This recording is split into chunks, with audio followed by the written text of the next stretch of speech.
Bank of India officers association Pune युनिटची 44वी वार्षिक सर्वसाधारण सभा स्वामी विवेकानंद सभागृह MIT कॉलेज कोथरूड पुणे येथे उत्साहात पार पडली।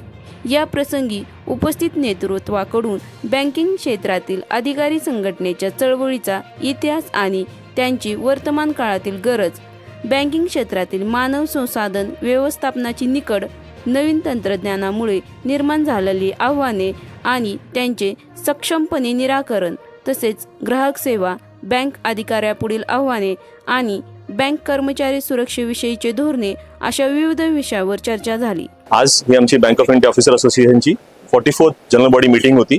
ही आमची एक डेमोक्रेटिक रिस्पॉन्सिबिलिटी आहे, जिकडे आम्ही दरवर्षी जे काही आमचं अकाउंट्स असतं ते पास करतो, जे काही आमच्या एम्प्लॉईजला रोज काम करण्यामध्ये जो त्रास होतो किंवा जे त्यांना प्रोडक्ट्सला ज्या बँकिंग सर्व्हिसेस द्यायला जो त्रास होतो, जो प्रॉब्लेम होतो, ते डिस्कस केले जातात। कारण की बँक ऑफ इंडिया ही महाराष्ट्रामधली one of the most highest रीचवाली बँक आहे आणि आम्ही छोट्या छोट्या गावांपासून मोठ्या मोठ्या शहरांपर्यंत आमचे शाखा येत आहेत आणि त्या शाखांमध्ये आम्ही लोअर लेवलचे कस्टमर असो किंवा टॉप एंड कस्टमर असो, सगळ्यांना आम्ही सर्व्हिस देतो आणि त्या डिस्कशन्सवरती झाले।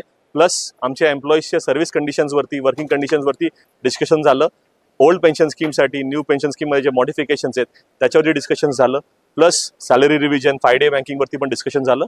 सो या मीटिंगचा आज उद्देश हे होता की जे आमच्या एम्प्लॉईजसाठी जो त्यांना प्रॉब्लेम्स आहेत ते पण डिस्कस झाले, बँकचं काम करायला त्यांना जे प्रॉब्लेम्स होतात ते पण डिस्कस झाले आणि चांगली कस्टमर सर्व्हिस कशी द्यावी आणि कस्टमर्सला काय प्रॉब्लेम होतात ते पण डिस्कस झालं, सो दॅट त्यांचं रोजच्या वर्किंग कंडिशन्समध्ये, रोजच्या डे टू डे लाईफमध्ये चांगलं सरळ काम करता यावं। बँकेच्या ग्रोथसाठी, नेशनच्या ग्रोथसाठी, स्टेटच्या ग्रोथसाठी जे काय करता आलं ते आज आम्ही डिस्कस केलं आणि खूप साऱ्या गोष्टी इम्प्लिमेंट पण करू फ्युचरमध्ये।